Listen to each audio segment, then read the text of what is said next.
দর্শক, আজ আপনাদের সাথে আছি আমি মঞ্জুর আল মতিন।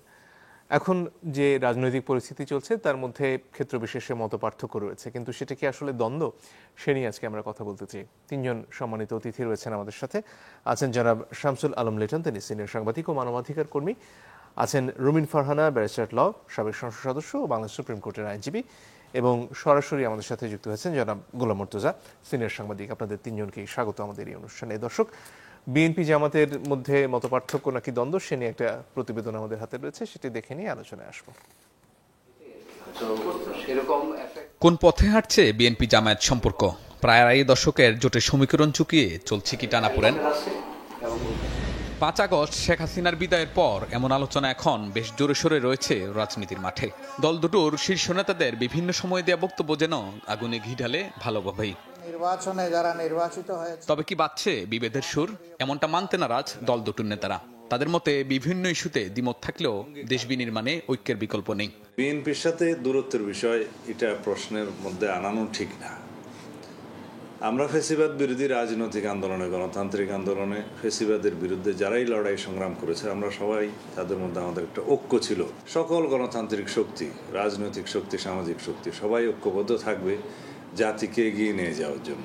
এখানে দূরত্বর কোনো প্রশ্ন নাই, এটা কৌশল হতে পারে।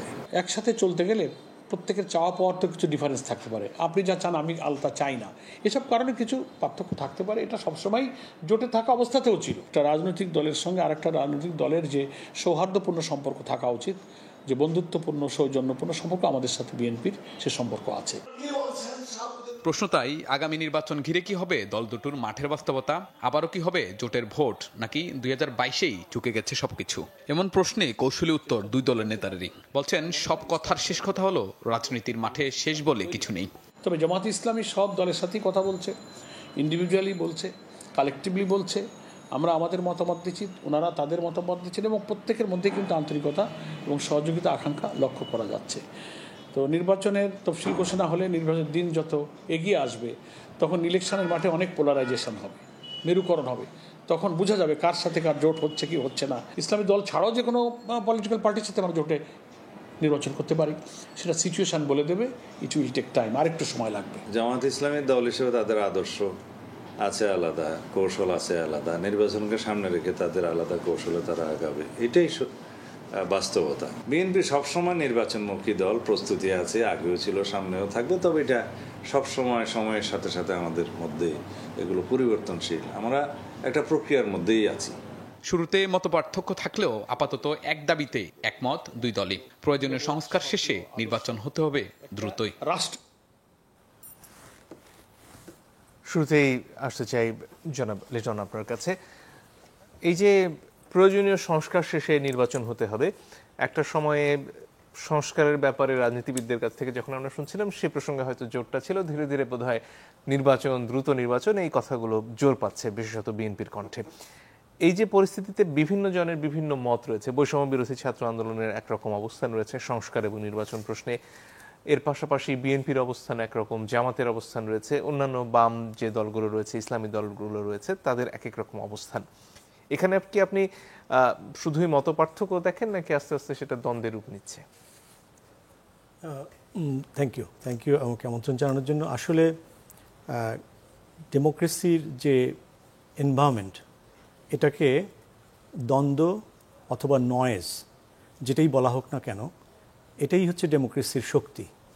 এবং রাজনৈতিক দলগুলোর ঐক্য আমরা সব ক্ষেত্রে কেন চাইব, আমি সেই প্রশ্নটা মাঝে মাঝে দেখি এবং করি, যে রাজনৈতিক দলগুলো তো সব আলাদা আলাদা, তাদের রাজনৈতিক কর্মসূচি আলাদা, চিন্তা আলাদা, আদর্শ আলাদা, মূল্যবোধ আলাদা, প্র্যাকটিস আলাদা।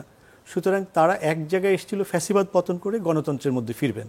আর সংস্কার চলমান প্রক্রিয়া, দীর্ঘদিন থেকে সংস্কার কিন্তু জমে আছে। কারণ অনেক দশক ধরে একই রকমের ছাত্র রাজনীতি, অনেক দশক ধরে একই ধরনের শ্রমিক রাজনীতি।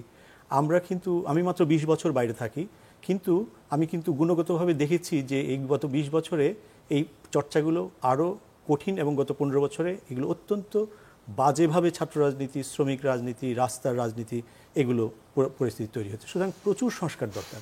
আর 15 বছরের সরকার প্রতিষ্ঠানগুলো সব ধ্বংস করে দিয়ে গেছে। এই কারণে এই কথাটা সরাসরি রাজনৈতিক কোনো কথা না, এটা একটা স্বাভাবিক সত্য কথা কারণ যখন ফ্যাসিবাদ থাকে তখন সব কিছুকে ওইভাবে করে দেওয়া হয়। তাহলে মানুষ যখন 15 বছর পরে কথা বলতে শুরু করলো, দলগুলো যখন সবাই তাদের ভাষ্যগুলো দেওয়া শুরু করলো, এটা কিন্তু একটা বড় ধরনের একটা নয়েজ তৈরি হবে। এবং এই নয়েজকে আমি রাইটের দিক থেকে আমি মনে করি এটা কোনো দ্বন্দ্ব নয়, এটা হচ্ছে বিভিন্ন অবস্থান। তবে যেহেতু রাজনৈতিক দলগুলো ইস্যু ভিত্তিক তারা কাজ করে, ফ্যাসিবাদের পতন তাদের একটা ইস্যু ছিল, বটম লাইন ইউনিটি ছিল, এবং সেটা ছাত্ররা সেইটাকে মুভমেন্টকে নেতৃত্ব দিয়ে নিয়ে এসছে। 15 বছরে তারা বারবার কোটি কোটি মানুষকে নিয়ে আন্দোলন করেছে, কিন্তু চূড়ান্তভাবে কোটা বিরোধী আন্দোলন 18 থেকে যেটা শুরু হয়েছে সেটাই শেষ পর্যন্ত সফল করেছে এবং সারা জাতিকে মুক্ত করার ব্যবস্থা করেছে। এখন এর পরবর্তী রাজনৈতিক দলগুলোর বটম লাইন এজেন্ডা কি? গণতন্ত্র, নির্বাচন। এখন গণতন্ত্রের রোডম্যাপ তারা দাবি করতে পারে, এখানে কিন্তু একটা ঐক্যের ব্যাপার হতে পারে। আমাদের রাজনৈতিক দলগুলো কিন্তু আমরা আলোচনায় দেখি না, এটা কিন্তু ঠিক নয়। তারা নিজ নিজ অফিসে বসে বসে বানিয়ে দিবেন, জনসভায় বানিয়ে দিবেন, জাতীয় ইস্যুতে আপনারা কেন একসঙ্গে বসবেন না? এটি কিন্তু অত্যন্ত দুঃখজনক। কারণ গণতন্ত্রের যে রোডম্যাপ তারা যদি এই সরকারের কাছে দাবি করেন, এবং ডেফিনেটলি তাদেরকে রিকগনাইজ করতে হবে ফ্যাসিবাদ বিরোধী আন্দোলনের চূড়ান্ত পর্যায়ে যে 1600 শহীদ এবং 30,000-এর বেশি যে নির্মম আহত, এবং যারা প্রতি সপ্তাহে 2-3 জন করে মারা যাচ্ছেন, শহীদ হচ্ছেন, তাদের যে কমিটমেন্ট সেটা কিন্তু তাদেরকে অ্যাকোমোডেট করতে হবে। তাদেরকে দেয়ালের ভাষা কিন্তু পড়তে হবে, এবং এই পড়তে যদি তারা ব্যর্থ হন তাহলে ভবিষ্যতে এই পলাতক প্রধানমন্ত্রীর মতো তাদেরও দুপুরের লাঞ্চ নয়, ব্রেকফাস্ট করেও যেতে পারবেন না। সো বিরাট অ্যালার্মিং সিচুয়েশন তাদেরকে সামনে করতে হবে। সো এটা বিবেচনায় রেখেই গণতন্ত্রের রোডম্যাপ তাদেরকে দাবি করতে হবে এবং অ্যাকোমোডেট করতে হবে। আমি মনে করি যে এটা কোনো অনৈক্য নয়, এটা কোনো, কিন্তু তারা যদি একসঙ্গে বসে তারা যদি চার্টারগুলো গভর্নমেন্টের কাছে না দেন এবং জনগণকে না জানান, তারা গোপনে বিভিন্ন ধরনের অবস্থান নেবেন, এটা হতে পারবে না। রাজনৈতিক দলগুলোর তরফ থেকে বলা হয় এই যে আলোচনা, এই আয়োজনের দায়িত্বটা সরকারের, এবং সরকার যেহেতু তাদের সাথে আলোচনার কোনো একটা নির্দিষ্ট প্রক্রিয়া এখনো ঠিক করেনি, তাই এটা হয়ে উঠছে না। কিন্তু এর বাইরে থেকে কি রাজনৈতিক দলগুলো নিজেরাও পারে নিজেদের মধ্যে এই আলোচনাগুলো করে উঠতে? অবশ্যই পারেন এবং তাদের করা দরকার, কারণ এটা হচ্ছে জাতীয় সংকট। কারণ শেখ হাসিনা যখন পালিয়ে গেলেন দেশকে এক রক্তাক্ত পরিস্থিতির মধ্যে রেখে, তার পরবর্তী যে আফটার ম্যাথ, এই যে গত 3 মাসে সরকারের একটা প্রক্রিয়ার মধ্যে অনেক ভুলভ্রান্তি হতে পারে, কিন্তু রাজনৈতিক দলগুলোর দায়িত্ব সবচেয়ে বেশি, কারণ রাজনৈতিক পুরো স্টেটটা হচ্ছে একটা পলিটিক্যাল মেশিনারিজ। সুতরাং এনারা অর্থবর্তী সরকার কিন্তু আজীবনের কোনো সিস্টেম নন, তারাও ডিক্লেয়ার করেননি সেটা। তাহলে রাজনৈতিক দলগুলোকে কারা দায়িত্ব নেবেন? তারা দায়িত্ব নেবেন। তাদের মধ্যে যারা বড় তারা বেশি দায়িত্ব নেবেন, এবং যারা ছোট তারাও দায়িত্ব নেবেন, এবং তাদেরকে এটা সংকট হিসেবে চিহ্নিত করে তাদেরকে তো বাইরে আসতে হবে না, তারা একটা কমন চার্টার ডিক্লেয়ার করবেন, তারা বলবেন, তারা তো সময় বেঁধে দেবেন না। ডেফিনেটলি ডক্টর ইউনূসকে তারা বলেছেন যতটুকু দরকার, এবং সংস্কার তারা অস্বীকার করেননি। কিন্তু তারা, আমি একটু ব্যক্তিগতভাবে বিশ্বাস করি একজন নাগরিক হিসেবে সকল রাজনৈতিক দল, বিশেষ করে প্রধান 10টি রাজনৈতিক দল যদি সরকারের কাছে আলোচনা করে বসে ছাত্রদের স্বীকৃতি দেওয়া, গণতন্ত্রের রোডম্যাপ দেওয়া, চাওয়া, এবং এর ভেতরে যে অবকাঠামোগত যে প্রত্যাশা মানুষের আছে, শহীদদের আছে, সেটাকে কিভাবে তারা পূরণ করবেন তার প্রত্যাশা যদি অবহিত করেন সরকারকে এবং জাতিকে, ডেফিনেটলি এই সরকার সেটাকে অ্যাকোমোডেট করার চেষ্টা করবে। আমি এটা বিশ্বাস করি, এবং এটার জন্য বসতেই হবে। এটা মানুষকে শুধু গোপনে বসলে হবে না, মানুষকে বসাতে হবে, দেখাতে হবে, এবং মানুষ বিশ্বাস করতে হবে। নিশ্চয়ই। রুমিন ফারহান, আপনার কাছে এ পর্যায়ে আসতে চাই। এই সরকার যখন আসলো শেখ হাসিনা পালিয়ে যাওয়ার পরে, এতগুলো মানুষের জীবন ঝরে যাওয়ার পরে, তখন সবার তরফ থেকেই সংস্কারের প্রসঙ্গটি সামনে এসেছিল। তারেক রহমান স্বয়ং পরিষ্কারভাবে বলেছিলেন যে প্রয়োজনীয় সংস্কারের জন্য সময় দিতে বিএনপি প্রস্তুত রয়েছে। এখন দুটো কথা ঘুরে ফিরে আসছে, এক হচ্ছে প্রয়োজনীয় সংস্কার এবং দ্রুত নির্বাচন, কিন্তু কেউ এটা পরিষ্কার করে বলছেন না কতটুকু প্রয়োজনীয় সরকার এবং কত দ্রুত হলে সেটা সঠিক সময় নির্বাচন। আপনার ধারণা কি? আপনাকে অসংখ্য ধন্যবাদ। আমরা সকলে একটা কথা বলি, এটা জনগণের চাওয়া, এটা সরকারও বলে জনগণের চাওয়া, রাজনৈতিক দলগুলোও বলে জনগণের চাওয়া, কিন্তু জনগণ আসলে কি চাইছে সেটা বুঝবার একটা আন্তর্জাতিক মানদণ্ড তো আছে। সেই মানদণ্ডটি হচ্ছে আপনি নির্বাচন দেবেন, জনগণ কাকে চাইছে, কার কথার উপর আস্থা রাখছে, কাদের উপরে দেশের ভার অর্পণ করতে চাইছে। সো এই জায়গাটা তো আসলে আপনি ডিনাই করতে পারেন না। হ্যাঁ, নির্বাচনের ব্যাপারে আমরা বলেছি যৌক্তিক সংস্কার পর্যন্ত ডেফিনেটলি বিএনপি সময় দিতে প্রস্তুত, কিন্তু যৌক্তিক সংস্কারটা কতটুকু? বিএনপি বলেছে, বিএনপির মহাসচিব স্পষ্ট করেছেন একটি অবাধ, সুষ্ঠু, নিরপেক্ষ নির্বাচনের জন্য যেটুকু সংস্কার দরকার সেটা করে আপনারা নির্বাচন দিন। দেখুন 90 দিনের মতো পার হয়েছে, 5ই আগস্ট থেকে 5ই নভেম্বর যদি ধরেন আরো কয়েকটা দিন, 90 দিনের একটু বেশি। এমন একটা দিন আপনি দেখাতে পারবেন মনজুর যেদিন বাংলাদেশে কোনো না কোনো বিশৃঙ্খলা কোথাও না কোথাও হয়নি? এখনো দেখেন টঙ্গী, সাভার ওই এলাকায় এখনো গার্মেন্ট শ্রমিকরা অবরোধ করে রেখেছে, রাস্তা ব্লক করে রেখেছে। আপনি দেখেন শুরু থেকে মাইনরিটি কমিউনিটির একটা বিশৃঙ্খলা, মানে তারা এসছেন শাহবাগে, তাদের মিটিং করেছেন, দফায় দফায় তারা বিভিন্ন রকম দাবিনামা দিয়েছেন। এরপর আমরা দেখেছি আনসার বাহিনী এরকম করেছে, তারপর আমরা দেখেছি আইন শৃঙ্খলা পরিস্থিতির অবনতি। সো একটির পর একটি, এবং দ্রব্যমূল্য তো এখনো নাগালের মধ্যে আসেইনি। সো এই সকল কিছু কিন্তু দেখা যাচ্ছে যে আমাদের জনজীবনে এক ধরনের বিশৃঙ্খলা, বিপর্যস্ত অবস্থা। এর মধ্যেই আবার উপদেষ্টা নিয়োগ হলো, সেটা নিয়ে একটা নতুন বিতর্ক তৈরি হলো। শেখ মুজিবুর রহমানের ছবি থাকবে কি থাকবে না, কেন উপদেষ্টারা নামালেন সেটা নিয়েও বিতর্ক তৈরি হলো। আমরা দেখলাম রাষ্ট্রপতি থাকবেন না বদল হয়ে যাবেন, সেটা নিয়েও বিতর্ক। এই বিতর্কগুলো সত্যি কি খুব প্রয়োজন ছিল? আমরা শুরু থেকে একটা কথা বলেছি, অ্যাটলিস্ট আমি আমার খুবই সীমিত সুযোগ যে এই জায়গাগুলোতে বলার, আমি বলেছি একটা স্বল্প মধ্য দীর্ঘমেয়াদী রোডম্যাপ সরকার দেখ। সংস্কার তো সার্টেনলি প্রয়োজন, নিশ্চয়ই দরকার, কিন্তু সংস্কার তো এটাও সত্য যে এটা একটি ধারাবাহিক প্রক্রিয়া এবং সংস্কারটি চলমান ব্যাপার। এটি হবে, এটি সময়ের সাথে হতে থাকবে। কতগুলো মৌলিক প্রশ্ন আসে, যেমন প্রশাসনে এবং পুলিশে প্রয়োজনীয় সংস্কার না করে বা নির্বাচনী ব্যবস্থায় প্রয়োজনীয় সংস্কার না করে তো আর একটা সুষ্ঠু নির্বাচন করা সম্ভব নয়, সেটা বোধহয় আপনারা সবাই মানেন। তো সেটা করতে কতটুকু সময় লাগা উচিত বলে আপনারা মনে করেন? আমরা যদি দেখতাম যে এই বিষয়গুলো নিয়ে কাজ করা শুরু হয়েছে, তাহলে আমার মনে হয় এটা নিয়ে খুব বেশি প্রশ্ন উঠতো না। হ্যাঁ, 6টা-7টা কমিশন তৈরি হয়েছে এবং সেই কমিশনরা কি কি সংস্কার হবে সেই প্রস্তাব দেবেন এন্ড অফ ডিসেম্বর। তারপরে রাজনৈতিক দলের সঙ্গে আরেক দফা বসার পরে ঠিক হবে যে কোনটা কোনটা করা হবে। মাঝেও তো রাজনৈতিক দলের সাথে আলোচনা হচ্ছে কোনো কোনো কমিশনে, চলছে। কিন্তু প্রশাসনে কি আপনি বদলি হওয়া ছাড়া খুব বেশি কোনো অদল বদল বা এটাকে আদৌ সম্ভব কিনা, এটাও তো একটা প্রশ্ন। কারণ এটা তো একটা প্রক্রিয়ার মধ্যে দিয়ে আসতে হয়, লিখিত, মৌখিক এবং পুলিশের এসআইদের ব্যাপারে প্রক্রিয়া নিয়েও যে কয়জনের চাকরি গেল সেটা নিয়ে প্রক্রিয়া নিয়ে অনেকে প্রশ্ন তুলছেন। সেটা নিয়েও প্রশ্ন আছে ডেফিনেটলি। আপনি আমার কাছে কয়েকটি চিঠি এসেছে, বিকজ আমার এলাকার অনেককেই সরিয়ে দেওয়া হয়েছে। সো ডেফিনেটলি আমার কাছে কিছু চিঠি এসছে এবং সেখানে আমি যেটা দেখলাম যে অভিযোগ করা হয়েছে খুবই ঠুনকো, খুবই হাস্যকর, ক্লাসে উঠে দাঁড়ানো বা পাশের জনের সঙ্গে কথা বলা, এগুলো না। এবং স্টেরিওটাইপ, একই অভিযোগে 256 জন না 57 জন বাদ হয়ে গেছে এসআই। তো এগুলো তো প্রক্রিয়াগত প্রশ্ন আছে। আপনি আসলে কি দেখে কাকে কেন বাদ দিচ্ছেন খুব স্পষ্ট না। আর মোট কথা হচ্ছে যে আমরা দেখতে পাচ্ছি সরকার কিন্তু পরিস্থিতি সামাল দিতে পারছে না। এটা আমাদের everyday, day to day life যদি আমরা দেখি, তাহলে প্রশ্নটা জাগে এই জায়গায়, যেমন আওয়ামী লীগের পুরো সময় ধরে পুলিশ বাহিনীতে ছাত্রলীগের লোক নেওয়া হয়েছে, অভিযোগ বিএনপির তরফ থেকে সবসময় করা হয়েছে। তাহলে বিএনপি কি এদেরকেই পুলিশ বাহিনীতে রেখে কোনো ধরনের বাছাইয়ের প্রক্রিয়ার মধ্য দিয়ে না গিয়ে এদের নিয়ে নির্বাচনে যাওয়ার জন্য প্রস্তুত? না, আমরা এদেরকে নিয়ে নির্বাচনে যাওয়ার কথা বলছি না। তবে একেবারে ভীষণ রকম দলীয় লেজুর বৃত্তি যেই পুলিশ কর্মকর্তারা করেছে, ফর এক্সাম্পল বিপ্লব, এরকম আরো কয়েকজনের নাম বলতে পারে, হারুন, ওনারা তো বহাল তবিয়তে দেশে থেকে চলেও গেছেন বা দেশেই আছেন কিনা সেটাও আমরা কেউ জানি না। তাদেরকে এনে যদি জবাবদিহিতার আওতায় আনা হতো, বিচারের আওতায় আনা হতো, তাহলে নেক্সট আরেকজন বিপ্লবের মতন আচরণ করবার আগে বা হারুন হয়ে যাবার আগে 10 বার ভাবতো। সেটাও তো দেখছি না মঞ্জু। তাহলে হচ্ছেটা কি আসলে? ধন্যবাদ। জনাব গোলাম মুর্তজা, আপনার কাছে আসতে চাই। এই যে প্রশ্ন আসলে বারবার ঘুরে ফিরে আসে, কতটুকু সংস্কার এবং কবে নির্বাচন, এর যৌক্তিক উত্তর আসলে কিভাবে পাওয়া সম্ভব এবং তার জন্য রাজনৈতিক কোনো প্রক্রিয়া থাকতে পারে কিনা, যে সবাই মিলে বসে কি এটা ঠিক করা যায় কিনা? ধন্যবাদ আপনাকে।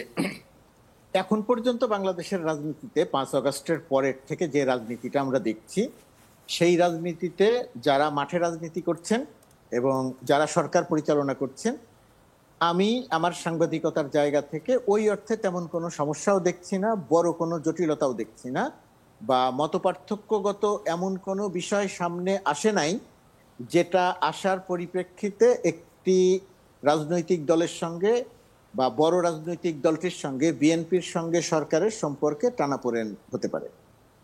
আপনাদের যে প্রতিবেদনটি দেখলাম জামাত এবং বিএনপির, যে প্রতিবেদনটি দেখানো হলো যে এটা কি মতপার্থক্য থেকে দ্বন্দ্ব পর্যন্ত যাবে কিনা।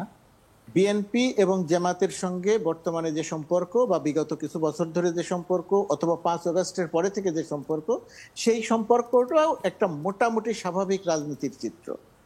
দেশের রাজনীতিতে যদি আওয়ামী লীগ সক্রিয় থাকে তখন যে ভোটের হিসেব হয় সেই হিসেবে বিএনপি এবং জামাত একসঙ্গে থাকা এবং একসঙ্গে ভোটের অঙ্ক হিসেব করাটা অত্যন্ত জরুরি দুটি রাজনৈতিক দলের সঙ্গে। কিন্তু আওয়ামী লীগ যদি রাজনীতিতে সক্রিয় না থাকে তখন আর ভোটের হিসেবে বিএনপির ধারে কাছে কেউ নেই। তো বিএনপির ধারে কাছে যদি কেউ না থাকে, জামাতের অনেক আওয়াজ থাকে, তারা ক্যাডার ভিত্তিক সংগঠন, তাদের 200 কর্মী হলে অনেক জোরে করে মিছিল করা যায়। কিন্তু আপনি যদি ভোটের হিসেব করেন, সেই ভোটের হিসেব আমার ধারণা যে এখন অনেকেই বলার চেষ্টা করছে যে জামাতের ভোট বিএনপির চেয়েও বেড়ে গেছে। এটা ধরেন এক ধরনের প্রোপাগান্ডা। জামাতের ভোট যেটা ছিল এটার কাছাকাছি আছে, কিন্তু বিএনপির ভোট যেটা ছিল তার চেয়েও আমার ধারণা বেড়েছে। এটা আমার বিএনপির প্রতি বিশেষ পক্ষপাতিত্ব না, বাংলাদেশের রাজনীতি আমি যেখানে যতখানি বুঝি ততখানিতে। তো সেই কারণেই বিএনপি এবং জামাত একসঙ্গে আসা, জোট করা, আন্দোলন করা, কোনো কিছুরই প্রেক্ষাপট আর এখন বাংলাদেশে নাই। সুতরাং স্বাভাবিকভাবে জামাত জামাতের রাজনীতি করছে, বিএনপি বিএনপির রাজনীতি করছে। এখানে দ্বন্দ্ব, মতবিরোধ বা কোনো কিছুই আসলে প্রকট নয়, 1 নাম্বার। 2 নাম্বার, এই যে যৌক্তিক সময়, বিএনপির পক্ষ থেকে কয়েক রকমের কথা এসেছে। বিএনপির পক্ষ থেকে অনেক নেতারা কথা বলেছেন। কেউ কেউ বলেছেন মার্চ এপ্রিলেই নির্বাচন দেওয়া সম্ভব, কেউ কেউ বলেছেন অতি দ্রুত নির্বাচন দিতে হবে। এগুলো খুব সাধারণ কথা এবং আমি মনে করি যে রাজনীতিতে এই কথাগুলো থাকাটা খুবই প্রাসঙ্গিক। কিন্তু বিএনপির আমি 2 জন মানুষের বক্তব্যকে যদি ধর্তব্যের মধ্যে নিয়ে কথা বলি, একজন বিএনপির ভারপ্রাপ্ত চেয়ারপারসন তারেক রহমান, আরেকজন মির্জা ফখরুল ইসলাম আলমগীর মহাসচিব। আরো অন্যান্য যারা নেতারা আছেন সবাই খুব গুরুত্বপূর্ণ, সবার কথার আলাদা গুরুত্ব আছে।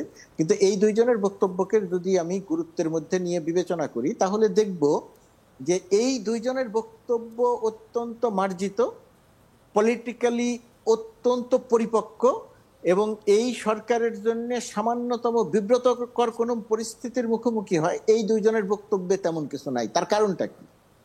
কারণটি হচ্ছে বিএনপি যে আগামীতে ক্ষমতায় আসবে, এই বিএনপির ক্ষমতায় আসার জন্য একটা সুষ্ঠু গ্রহণযোগ্য নির্বাচন ছাড়া আর কোনো পথ নাই। এবং বিএনপি এটা খুব ভালো করে জানে যে একটা সুষ্ঠু গ্রহণযোগ্য নির্বাচন মানে মানুষ যদি ভোট দিতে পারে এবং সেই ভোটের ফলাফল অনুযায়ী যদি বিজয়ী নির্ধারিত হয়, জয় পরাজয় নির্ধারিত হয়, তাহলে নিশ্চিত করে যে বিএনপি খুব বড়ভাবে বিজয়ী হবে। তো সেই রকম একটা জায়গা থেকে বিএনপির দাবি যে যৌক্তিক সময়ের মধ্যে নির্বাচন, যৌক্তিক সময় দিতে আমরা রাজি। এই যৌক্তিক সময়টা, প্রশ্নটা হচ্ছে যৌক্তিক সময়টা কত। আমি নিজেও মির্জা ফখরুল ইসলাম আলমগীরকে কাছে জানতে চেয়েছিলাম যে যৌক্তিক সময় বলতে আপনারা কি বোঝাচ্ছেন, সংস্কার আসলে আপনারা কতটুকু চাচ্ছেন। সংস্কার বলতে বিএনপির শুধুমাত্র সংবিধান যে প্রক্রিয়াতে সংস্কার বা পুনর্লিখনের কথা বলা হচ্ছে সেই জায়গাটাতে বিএনপির খুব জোরালো আপত্তি আছে এবং বিএনপি কোনোভাবেই মনে করে না যে সংবিধানের মৌলিক পরিবর্তন অনির্বাচিত কোনো সরকার করুক, যদিও বৈষম্য বিরোধী ছাত্র আন্দোলনের নেতারা বলছেন যে তারা এটা সংস্কার করবেন। এই জায়গাটাতে 2 পক্ষের মধ্যে একটা বিরোধ আছে এবং সেটা একটা বড় বিরোধ।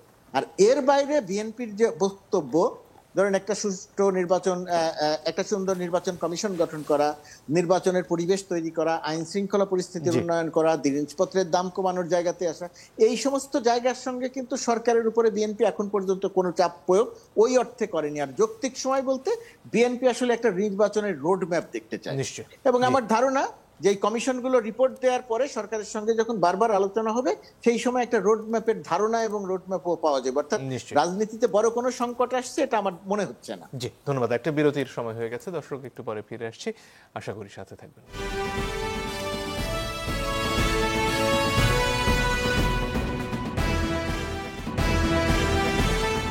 দর্শক, আপনারা দেখছেন ইস্পাহানি মির্জাপুর চা মুক্তবাক। ফিরে আসবো রুমিন ফারহানা আপনার কাছে। সামনে যে নির্বাচনের কথা হচ্ছে, যেখানে বিএনপির তরফ থেকে বারবারই আসার কথা বলা হচ্ছে যে তারা এটাতে জিতে আসবেন এবং তারপর জাতীয় সরকারের কথাও বলা হচ্ছে, সামনে যে গণতান্ত্রিক পরিমণ্ডল সেটাকে আপনারা কিভাবে দেখেন? আওয়ামী লীগের একটা ভোট ব্যাংক ছিল যেটাকে মোটামুটি 30-33% বলা হতো, সেখানে বিএনপি যদি ক্ষমতায় আসে বিরোধী দল কে হবেন এবং সেখানে আসলে যে ভারসাম্যের রাজনীতির কথা আমরা বলি, যেটা দীর্ঘদিন বিএনপি এবং আওয়ামী লীগের রাজনীতির মধ্য দিয়ে বাংলাদেশে প্রতিষ্ঠিত ছিল, তার জায়গাটা আসলে সেই শূন্যস্থানটা কিভাবে পূরণ হবে বলে আপনি মনে করেন? ভারসাম্যের যে কথাটি আপনি বলছিলেন সেটি সত্য ছিল 2008 পর্যন্ত। 8-এর পরে এসে আওয়ামী লীগ যেই চেষ্টাটা করেছে রাজনীতির মাঠে, সেটা হচ্ছে প্রথমত রাজনীতিকে দূর করে দেয়া, আর দুই হচ্ছে সকল ভিন্ন মত বন্ধ করে দেয়া। অর্থাৎ একটা যে ভারসাম্য যেটা বলছেন সেটাকে সম্পূর্ণভাবে ধ্বংস করার চেষ্টা হয়েছে। এখন আবার নতুন করে প্রশ্ন আসছে, এবং এটার যে ফল, অবশ্যম্ভাবী ফল, সেটা হচ্ছে আওয়ামী লীগকেই এখন নাই হয়ে যেতে হয়েছে। আপনি যে 30% ভোটের কথা বললেন, এটা 2008 পর্যন্ত সত্য ছিল, 33-34% ছিল দলগুলোর।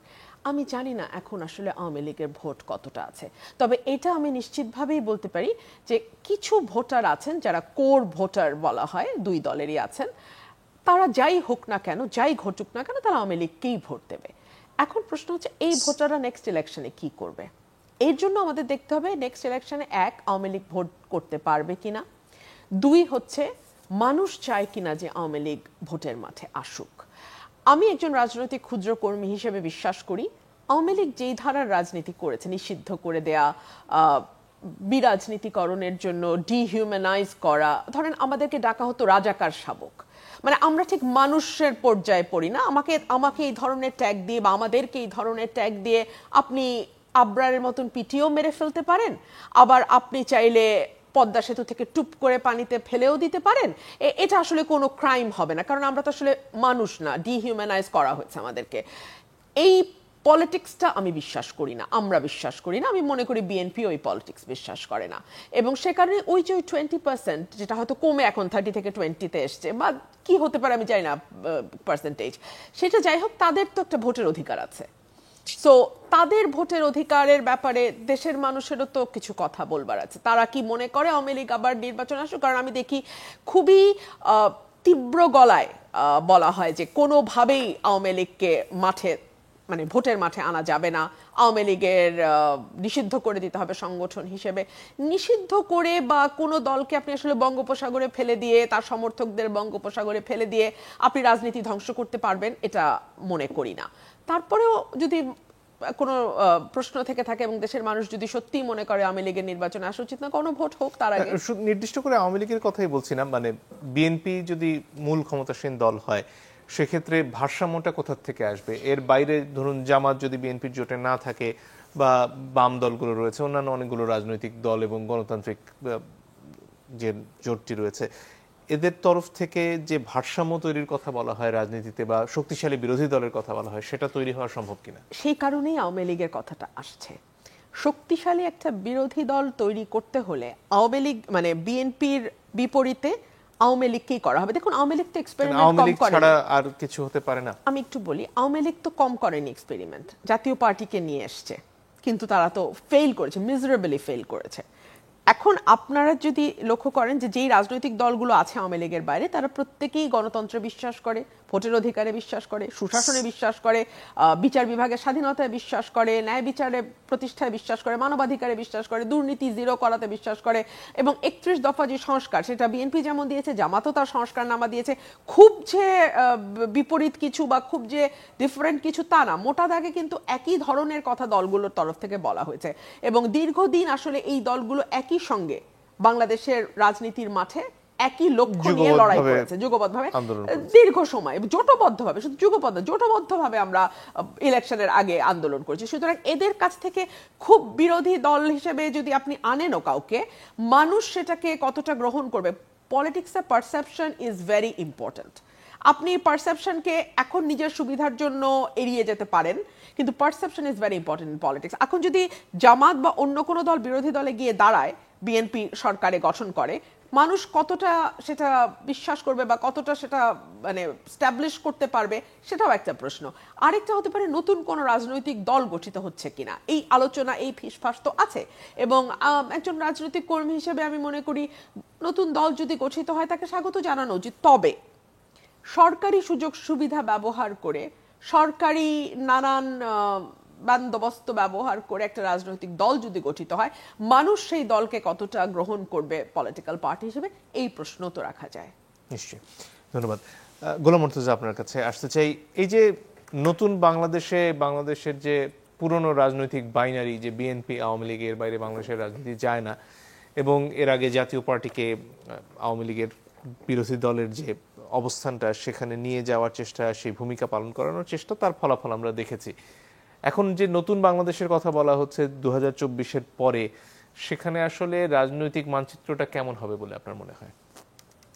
রাজনৈতিক মানচিত্রটা সামনের সময়টিতে যেটা হবে সেটা যে আমাদেরকে খুব বেশি আশাবাদী করবে, খুব বেশি চমকিত করবে, একেবারে আমরা বদলে গেলাম, বাংলাদেশের রাজনৈতিক চিত্রটা একেবারে আমূল পরিবর্তন হয়ে গেল, সেরকম কিছু হবে বলে বাস্তবতা বলে না। আমরা ভাবতে পারি সেরকম একটা কিছু, কিন্তু সেটা বাস্তবে আসলে হবে না। বাস্তবে আসলে হবে না, তার সুনির্দিষ্ট কিছু কারণ আছে।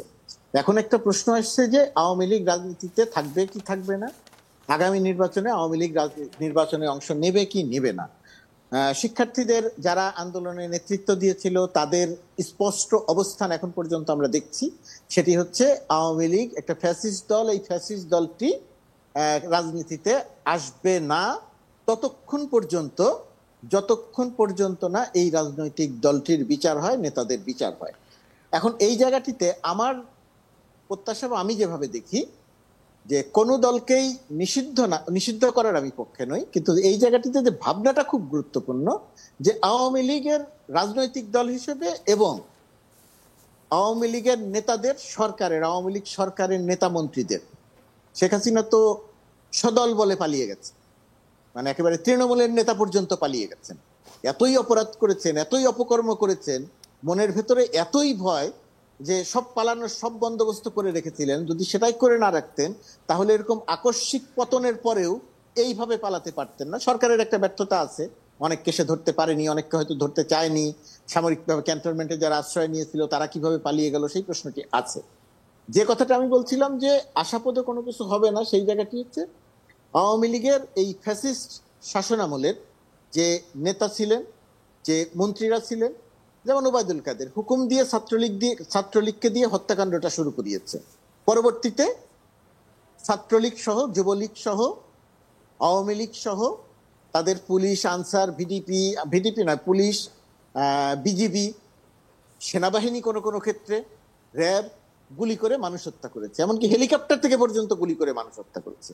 এই যে এতগুলো হত্যাকাণ্ড, সঠিক সংখ্যা আমরা এখনো জানি না, 1600 প্লাস একটা সংখ্যা। তো এই সংখ্যাটা যারা হত্যা করে পালালো, এই নেতাদের তো বিচার হতে হবে। এই নেতাদের বিচার হবে, মানে শেখ হাসিনার বিচার হবে। শেখ হাসিনাকে যদি ফিরিয়ে আনা যায় ভালো, যদি ফিরিয়ে না আনা যায় তার অবর্তমানে বিচার হবে, তার পরিবর্তিতে দল হিসেবে বিচার হবে, এবং দল হিসেবে বিচার হওয়ার পরবর্তীতে আওয়ামী লীগ যদি ওই নেতৃত্ব নিয়ে, পরিবর্তিত একটা নেতৃত্ব নিয়ে রাজনীতির মাঠে আসে, তখন অবশ্যই আওয়ামী লীগের সেই রাজনীতিকে স্বাগত জানানো উচিত। আমি অন্তত স্বাগত জানাবো। কিন্তু আওয়ামী লীগের এই গণহত্যা করে যাওয়ার পরে শেখ হাসিনা এখনো টেলিফোন কথোপকথন, যেটা তিনি একজন নেতার সাথে বলেন এবং তিনি নিজেই সেটা সামাজিক যোগাযোগ মাধ্যমে ছেড়ে দেন। আপনি যদি এখন পর্যন্ত 3টি টেলিফোন কথোপকথন প্রকাশিত হয়েছে, কেউ বলার চেষ্টা করছেন যেগুলো সঠিক কি সঠিক না, এআই দিয়ে করা কি এআই দিয়ে করা না, এখন পর্যন্ত প্রমাণিত হয়নি যে এগুলো এআই দিয়ে করা, সঠিক হিসেবে এই সমাজে মোটামুটি একটি স্থান করে নিয়েছে। সেখানে যদি আপনি খেয়াল করেন, প্রথম অডিওটি যদি বলেন যে তিনি সবাইকে শিক্ষা দিবেন, চট করে ঢুকে যাবেন এবং সবাইকে এসে আবার শিক্ষা দিবেন। দ্বিতীয় ভিডিওতে সুনির্দিষ্ট করে মানুষ হত্যার কথা বলেছেন, ফিরে আসলে তিনি এই হত্যাকাণ্ডগুলো সংগঠিত করবেন, এটাকে একটা ইঙ্গিত দিয়েছেন। আর তৃতীয় ভিডিওতে একটা ভয়াবহ রকমের দেশ বিরোধী ষড়যন্ত্র করেছেন, ডক্টর ইউনূস বিরোধী নয়, বর্তমান সরকার বিরোধী নয়, দেশ বিরোধী, যে ট্রাম্পের ছবি ব্যবহার করা হবে, সেই ছবিকে অবমাননা করা হবে, ক্যামেরাম্যান ঠিক করে রাখা হবে, সেই ছবি তোলা হবে, ট্রাম্পের কাছে পাঠিয়ে দেওয়া হবে। তারা তো ইতিমধ্যেই মার্কিন যুক্তরাষ্ট্রের লবিস্ট নিয়োগ করেছেন, তারা তো লক্ষ লক্ষ কোটি টাকা পাচার করেছেন, সুতরাং টাকার অভাব নেই। তো এই যে অপকর্মগুলো, এবং শেখ হাসিনাই আওয়ামী লীগের এখনো নেতা, আওয়ামী লীগের এখনো সভাপতি। তো যেহেতু আওয়ামী লীগের কোনো বোধোদয় হয়নি, আওয়ামী লীগের ভেতরে কোনো পরিবর্তন আসেনি, সেই কারণে আওয়ামী লীগ এবং আওয়ামী লীগের নেতাদের শেখ হাসিনা সহ বিচার করাটা অত্যন্ত জরুরি হয়ে পড়েছে। এখন সরকার এই বিচারটা কতটা দক্ষতার সঙ্গে করতে পারবে সেটা একটা ব্যাপার। আমি ধারণা করি যে বিচারটা সে করতে পারবে এবং তার পারা উচিত। এই যে এত রক্তাক্ত গণ অভ্যুত্থানের যে স্পিরিট, সেটার প্রতি অবশ্যই সরকারের নজর দিতে হবে এবং সেটাকে বিবেচনায় নিতে হবে। সেই বিবেচনায় নিয়ে এই বিচারগুলো সম্পন্ন করতে হবে। সম্পন্ন করার পরে যদি আওয়ামী লীগ পরিবর্তিত হয়ে আসে, তারা নির্বাচনে অংশ নেবে। আর তার আগে যে সংস্কারগুলো আছে, আগের অংশে যেটা বলছিলাম, কিছু সংস্কার তো করতেই হবে। সেই সংস্কার করার জন্য ধরেন বিএনপি বলছে যৌক্তিক সময়ের মধ্যে, আর সরকার সংস্কার করার জন্য বিএনপি ধরেন যুক্তির তর্কের জন্য ধরে নেই, যৌক্তিক সংস্কার করার কথা বিএনপি বলছে, যৌক্তিক সময়ের কথা বিএনপি বলছে। বিএনপি বলল যে, ধরলাম যে বিএনপির এই যৌক্তিক সময় বলতে তর্কের জন্য ধরছি যে 2025 সালের ডিসেম্বর। আর সরকার যদি বলে যে না 25 সালের ডিসেম্বরে হবে না, এই নির্বাচনটি জুলাইতে করতে হবে অথবা নভেম্বরে করতে হবে, আমার ধারণা যে দৃশ্যমান ভাবে দেখা যায় যে সত্যি সত্যি নির্বাচনের একটা সুষ্ঠু পরিবেশ বর্তমান সরকার তৈরি করতে পেরেছে। এখন সেই নির্বাচনে আমি যে কথা বলছি, বিচার করা, এই বিচারিক প্রক্রিয়া শেষে সেই নির্বাচনে আওয়ামী লীগ অংশ নিবে বা অংশ নিতে পারবে, সেই সম্ভাবনা খুব কম প্রথম নির্বাচনটিতে। তো সেটা যদি না হয়, সেই নির্বাচন যদি হয়, সেই নির্বাচনে কিন্তু ঘুরে ফিরে বিরোধী দল একসময় যারা বিএনপি সহ একসঙ্গে থেকে আন্দোলন করেছে, সেরকম একটা দলই বিরোধী দলে আসার সম্ভাবনা আছে। সুতরাং সেই জায়গাটিতে মানুষ কিন্তু একটা সন্দেহের দিকে তাকাবে, জামাত যদি বিরোধী দলে আসে। জাতীয় পার্টির অবস্থা তো আওয়ামী লীগের মতোই, সুতরাং তাদের উপরেও খুব বেশি আস্থা রাখার সুযোগ নাই। আর জাতীয় পার্টি আওয়ামী লীগের এই 15 বছর, এই 1.5 দশকে দালালি করতে করতে, আওয়ামী লীগের অপকর্মের পক্ষে সাফাই গাইতে গাইতে, নিজেরা মন্ত্রী এবং নিজেরা সুযোগ সুবিধা নিতে নিতে আঞ্চলিক রাজনৈতিক দল থেকে তারা আরো ক্ষুদ্র দলে পরিণত হচ্ছে। এটা বাংলাদেশের রাজনীতির একটা দুর্ভাগ্য। তো এখন বাংলাদেশে যে দলগুলো সক্রিয় আছে, বাম কিছু ছোট ছোট দল সক্রিয় আছে, তাদের মধ্যে আবার 6 জন নেতাকে বিএনপির পক্ষ থেকে তাদের এলাকায় বিএনপিকে সহায়তা করতে বলা হয়েছে। তার মানে হচ্ছে তাদেরও নির্বাচন করার একটা সম্ভাবনা আছে বিএনপির ছত্রছায়ায়। এবং এইটাই যদি করা হয়, তাহলে কিন্তু এই ছোট ছোট দলকে নিয়েও আপনি যে একটা বিরোধী দল তৈরি করবেন, সেটার সম্ভাবনাও একটু কমে যাচ্ছে। অর্থাৎ ঘুরে ফিরে বিএনপি এবং জামাত বা ছোট ছোট কিছু রাজনৈতিক দল এবং শেষ পর্যন্ত গিয়ে বিরোধী দলে এমন একটা শক্তির দেখা পাওয়ার সম্ভাবনা আছে, যদিও নির্বাচন অনেক বাকি, এখনই এত নিশ্চিত করে বলে দেওয়া যায় না। আমি আমার ধারণার কথা বলছি, রাজনীতিটা আমি যতটুকু বুঝি তার পরিপ্রেক্ষিতে বলছি, যে ওই রকম কোন শক্তিশালী বিরোধী দল, যে শেখ হাসিনা যেটা বলতো, বিরোধী দলই তো নাই, কারো কোনো শক্তি নাই, বিএনপি যদি না আসে, বিএনপির যদি শক্তি না থাকে, তাহলে আমরা কি করব? বিএনপিকে মেরে কেটে ছারখার করে দিয়ে বলে যে বিএনপি আসলো না। তো এই সরকার সেটা করবে না।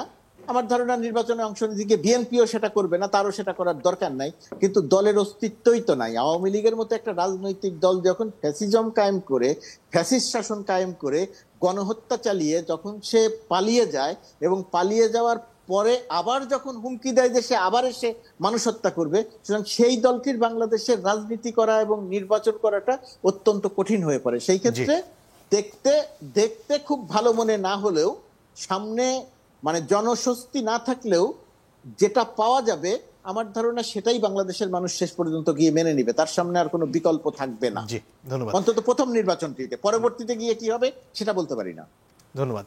জনাব লিটন, আপনার কাছে ফিরে আসি। এই যে গণতান্ত্রিক প্রতিষ্ঠানগুলো আবার গড়ে তোলার কথা বলা হচ্ছে, নির্বাচন কমিশন থেকে শুরু করে আদালত পর্যন্ত, তার কাজ করার একটা অন্যতম অনুষঙ্গ হচ্ছে গণতান্ত্রিক ব্যবস্থায় মানুষের ভোট দেওয়ার সময় তার একটা সুযোগ থাকতে হবে যে সে কোনটা বেছে নেবে, ক বেছে নেবে না খ বেছে নেবে। কিন্তু যে আলোচনা আমরা এতক্ষণ করছিলাম, তাতে সেই সম্ভাবনাটা খুব একটা দেখছেন না দুই আলোচক।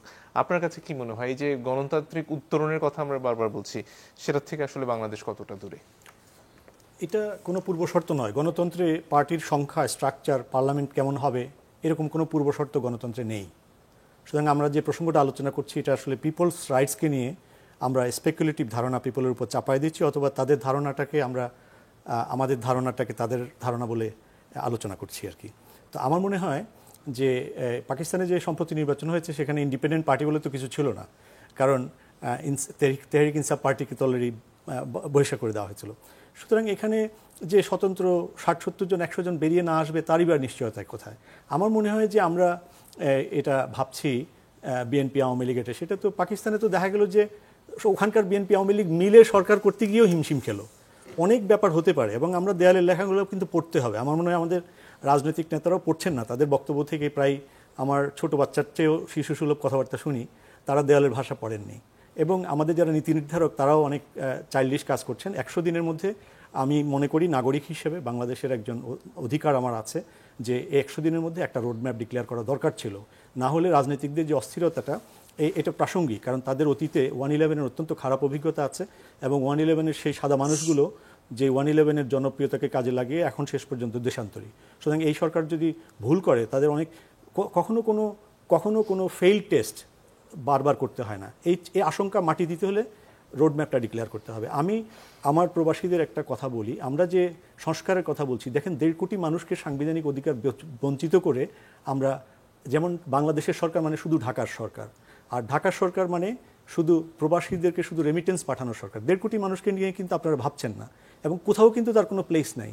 এবং আপনি দেখুন, আপনি আমাকে একটা পাসপোর্ট দিয়ে ছেড়ে দিলেন, আমি তো এখানে চাকরি চাচ্ছি না, আমি রোড ইউজ করছি না, পানি ইউজ করছি না। আমি আপনার প্রসঙ্গের বাইরে গিয়ে বলি, সংস্কার করতে হবে, রাজনৈতিক করতে হবে। তো 1.5 কোটি মানুষকে আপনি বাইরে রাখছেন এবং গণতান্ত্রিক প্রক্রিয়ার ভিতরে তাদের নাগরিক অধিকারটি দিয়ে দিতে হবে, তাদেরকে এনআইডি অ্যান্ড ভোটিং রাইট একসঙ্গে দিতে হবে।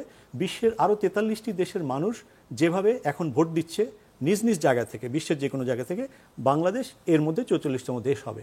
এবং পরবর্তী নির্বাচন যাতে এই 1.5 কোটি প্রবাসীকে বাদ দিয়ে না হয়, এটা আগামী 1 বছরের মধ্যেই সম্ভব। এই সংস্কারটি দয়া করে আমি এই চ্যানেল 24-এর মাধ্যমে সম্মানিত দর্শক, এবং আপনি এই বৈষম্য বিরোধী আন্দোলনে অনেক বলিষ্ঠ ভূমিকা রেখেছেন। আমার মনে হয় যে সংস্কারটি আমরা করার জন্য 1600 তাজা প্রাণ, আমাদের সন্তান এবং আমাদের ভাই, আমাদের বোনেরা জীবন দিয়েছে, চাকা নতুন করে আবিষ্কার করার দরকার নাই। ওরা যা চেয়েছে দেয়ালে লিখে গেছে, এবং দেয়ালের লেখাটা পড়ুন, রাইট একটা ফলো করুন।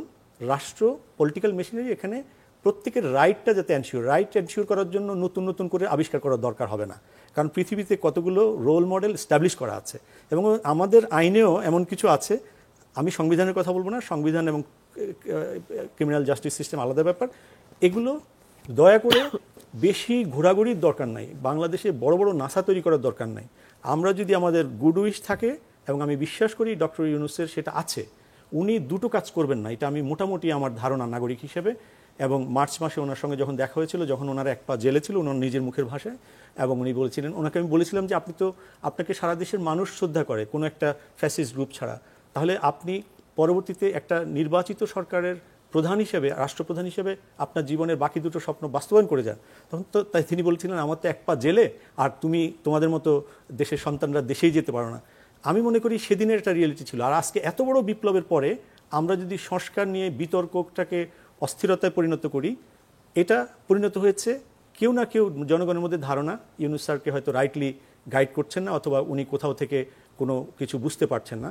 আমার বিশ্বাস তিনি ঠিকই বুঝতে পারছেন, হয়তো বেশি সময় নিচ্ছেন। কিন্তু যেহেতু পতিত স্বৈরাচার, পালিয়ে যাওয়া স্বৈরাচার, গোষ্ঠী শুদ্ধ একেবারে ইউনিয়ন কাউন্সিল পর্যন্ত প্রধানমন্ত্রী থেকে, তারা তো বসে নাই, তাদের হাতে বিপুল সম্পদ, তাদের হাতে বিপুল অস্ত্র, এবং এই অস্ত্রগুলো আটক হয় নাই, অর্থগুলো আটক হয় নাই, এবং সেই খুনি এবং খুনির সহযোগীরা আটক হয় নাই। সেনাবাহিনী বলেছে তারা 6000 অস্ত্র উদ্ধার করেছে এই সময়ের মধ্যে। কিন্তু আপনি খেয়াল করে দেখবেন, এবং বিভিন্ন গোয়েন্দা সংস্থার রিপোর্টে আমি যদি অনুমান করতে পারি, আমি এটা যথেষ্ট তথ্য নাই, কিন্তু রিজনেবল গ্রাউন্ড টু গ্রাউন্ড আছে এটা বিলিভ করার, যে 1 লক্ষের উপরে অবৈধ অস্ত্র আছে বাংলাদেশে। সুতরাং এবং বিভিন্ন ছাত্রাবাসে যে পরিমাণ অস্ত্র ব্যবহার করত, আপনি পাবলিক বিশ্ববিদ্যালয়গুলোর সংখ্যা হিসেব করে সেখানে 1000 করে হিসেব করলে তো আপনি 50,000 ক্রস করবে। সে অস্ত্র কোথায়? আমার কথা হচ্ছে সেনাবাহিনী ইজ ডুইং ওয়েল। সেনাবাহিনীর প্রতি আমাদের শ্রদ্ধা ছিল, আছে। 3টি ইউনিট গুলি চালিয়েছে, সেই 3টি ইউনিটের লোকগুলো গ্রেফতার হয় নাই। আয়নাঘরের সঙ্গে যারা জড়িত ছিল তারা গ্রেফতার হয় নাই। জেনারেলদের অনেকে যারা পরীক্ষা দিয়ে ফর্মের মধ্যে ছাত্রলীগ করতেন কিনা এইটা করে 13-14 বছরে যারা প্রমোশন পেয়েছে, তাদের সেই ফাইলগুলো জাতির সম্মুখে প্রকাশ করতে হবে। আমার বিশ্বাস ইউনূস স্যার এই কাজগুলো করবেন, কিন্তু সব কাজ একসঙ্গে খুব কম সময় হবে না। ব্ল্যাঙ্কেট অর্ডারে কাজগুলো এগিয়ে নিলে অনেক কাজ সহজ হয়ে যাবে। বিচার আমি বটম লাইনটা বলে দিই, আমার মনে হয় বিপ্লব এবং যে পরিবর্তন, যে রক্তাক্ত যে ব্যাপারটা হয়েছে, এখানে মানুষের সেই জায়গাটা কিন্তু বটম লাইন কিন্তু ঠিকই আছে। গণহত্যার বিচার করতেই হবে, এটা কমন দাবি এখানে এবং হেগে একটা পার্টি নিয়ে। গণতন্ত্রের প্রত্যাবর্তন করতেই হবে, কারণ এই রক্তের ব্যাপারটা হচ্ছে যে একটা ইকুয়ালিটি অ্যান্ড জাস্টিস এর সোসাইটি অ্যান্ড রাষ্ট্র নির্মাণ এবং সংস্কার, রাজনৈতিক সংস্কার, সাংস্কৃতিক সংস্কার, এটা করতেই হবে। So this is the bottom line. And প্রবাসীদেরকে দয়া করে আপনারা আর বঞ্চিত রাখবেন না, তাদেরকে ইনক্লুড করুন। নিশ্চয়ই। রুমিন ফারহানা, যদি আর কিছু যোগ করার থাকে। আমি শুধু একটা কথাই বলবো, আমরা একেবারে সাধারণ মানুষের যে চাওয়া, ফর এক্সাম্পল, আমরা তো সেইভাবে বিচার শুরু হতে দেখছি না। কেন বলছি এই কথাটি? শেখ হাসিনাকে ফেরানো বিরাট জটিল বিষয় ধরে নিলাম, হ্যাঁ, আমার সাথে ভারতের বন্দি বিনিময় চুক্তি আছে, সে তার ক্লজগুলো যথেষ্ট ঘোরপ্যাচ এবং ভারত তার রাজনৈতিক কারণেই শেখ হাসিনাকে ফেরত নাও দিতে পারে।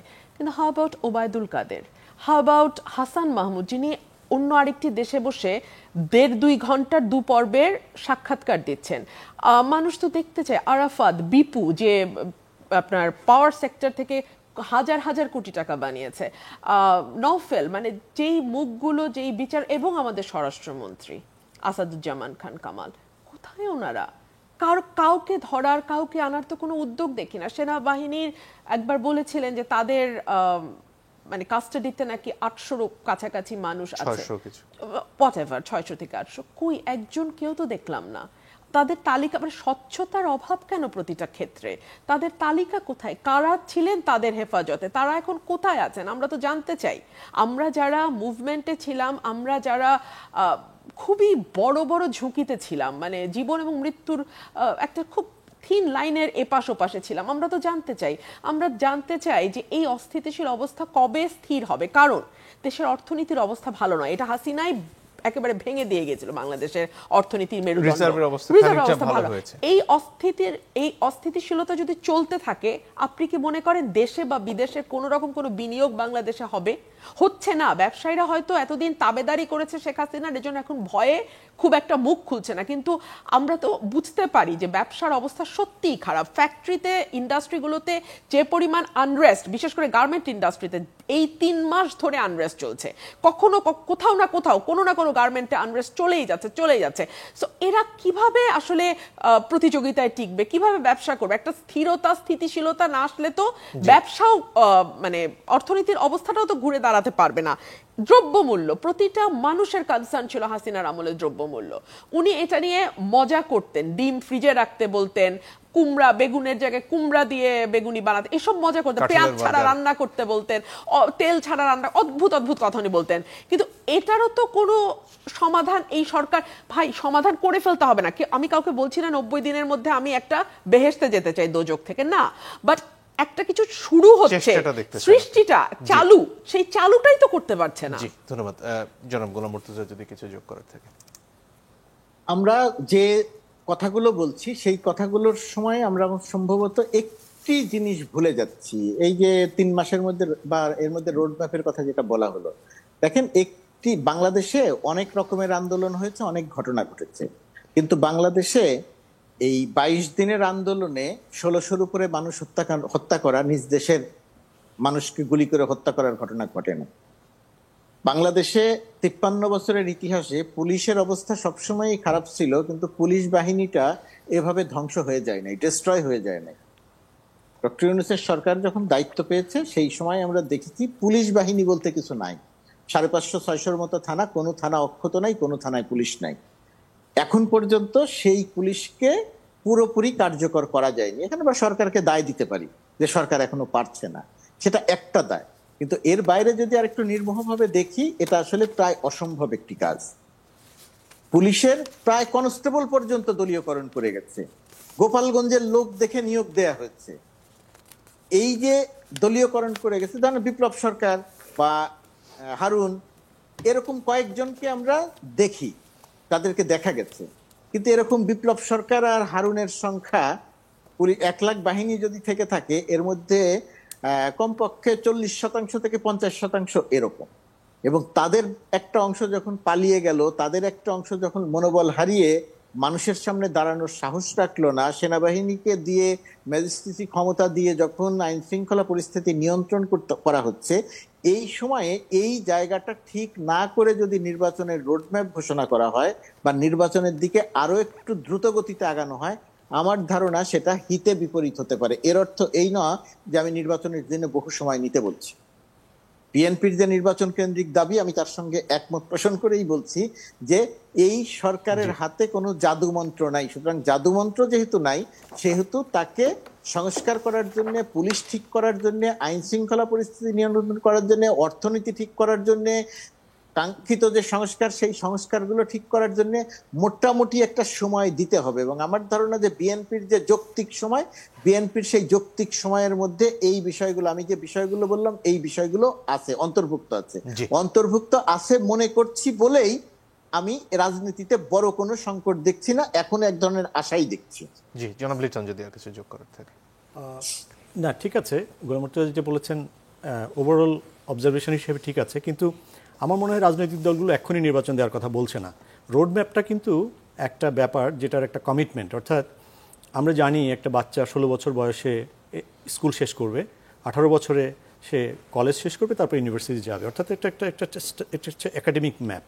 তো এই ম্যাপটা হচ্ছে কি, আসলে রাষ্ট্র তো পলিটিক্যাল মেশিনারি, যেটা আমাদের ভুললে চলবে না, এবং এই রোড ম্যাপটাই আসলে এই যে অস্থিরতাটাকে নির্মূলে এবং রাইট ওয়েতে, রাইট পথওয়েতে দেশকে এগিয়ে নিয়ে যেতে সাহায্য করবে। আদারওয়াইজ সন্দেহ সংশয় নিয়ে সংস্কারের প্রক্রিয়াকে এগিয়ে নেওয়া যাবে না। অনেক ধন্যবাদ আপনাদের তিনজনকে, অসংখ্য ধন্যবাদ। দর্শক আপনাদেরকে ধন্যবাদ, বিদায় নিচ্ছি।